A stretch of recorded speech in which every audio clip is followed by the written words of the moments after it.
helped me to reach 2,000 subscribers. The moment I saw the photo, something inside me snapped so sharply it felt like a bone breaking in my chest. It was a simple picture a friend forwarded without context, a casual scroll-stopping image that should have meant nothing. But there it was, gleaming under a soft kitchen light. My wedding ring. On someone else's hand.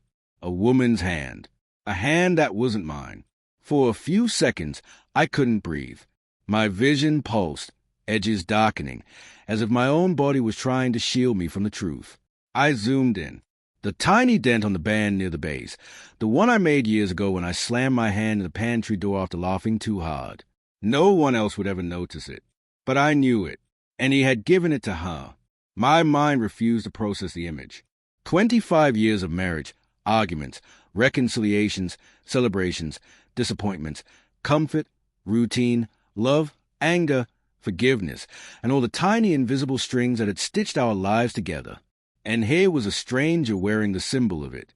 The photo sat open on my screen as I stood frozen in our quiet living room, the ticking clock suddenly too loud, too steady, too merciless. I wanted to call him immediately, to scream, to demand answers, but my fingers wouldn't move. Instead, a wave of denial washed over me. Maybe it wasn't hers. Maybe she borrowed it for a joke. Maybe it was old. Maybe I was overreacting. But my gut knew better. My bones knew better. My heart, traitorous and loyal all at once, knew better. The door clicked open.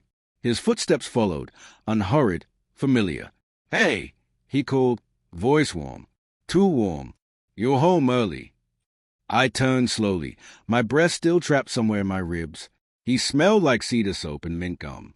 The same combination he always used when he returned from the office. Or from somewhere else. "Where's your ring?" I asked. He blinked, caught off guard. "What?" "Your wedding ring," I repeated, keeping my voice even though my pulse thundered. "Where is it?" He touched his left hand instinctively. It was bare. "Oh, yeah. I took it off to wash my hands earlier. Must have forgotten to put it back on." A lie. A clumsy, too fast lie. I stepped aside so he could see the phone screen behind me. The photo was still open. His face shifted. Not to guilt, not to panic, but to calculation. Like gears rapidly turning. "Where did you get that?" he asked, voice suddenly quieter. "Who is she?" My voice cracked. I hated that it cracked. He exhaled slowly, shoulders sinking. "It's not what you think." I laughed, a sound that felt foreign in my throat. "Then tell me what I'm supposed to think. Because she's wearing my ring." He walked past me, sat on the edge of the sofa, and buried his face in his hands. For a moment, he looked small, human, weak, like the man I had once fallen in love with, the man who used to leave little notes in my lunchbox, who danced with me barefoot in our first tiny apartment. "I didn't mean for this to happen," he whispered. The words sliced through me, not because they were cruel, but because they were honest. "How long?" I asked. He didn't answer. "How long?" He swallowed hard. "A year." "A year. 12 months. 52 weeks. All during our 25th anniversary. While I was planning a surprise trip. While he was telling me we were just busy, just stressed, just tired. I stumbled back, gripping the arm of the chair to steady myself. Taze blurred my vision, making the living room shimmer like a mirage. "Why?" I whispered. He wiped his face. I felt invisible. At home, at work, everywhere. And she saw me. Something inside me burned with a mix of fury and grief. "So you gave her my ring to thank her for seeing you?" His eyes shut tightly. "I didn't give it to her. She found it in my car. She thought it was romantic to try it on.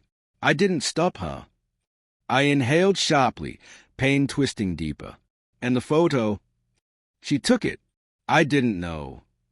The image reappeared in my mind. Her hand, my ring, his silence. I stood there, feeling like the ground had tilted beneath me, leaving me suspended between what my life had been and what it had just become. "You shattered everything," I said softly. "Not because you were unhappy, but because you didn't tell me." He looked up at me with wet eyes, desperate. "I can fix this." No, I said, voice steadying. You can't return years. You can't unwear a ring. He flinched. I walked to the door, gripping the handle as if it were the only solid thing left. I will find my closure, with or without you. Outside, the cold night air hit my face and filled my lungs, and for the first time in months, I felt something other than uncertainty. I felt clarity. I felt the first breath of a future no longer built on shaky ground.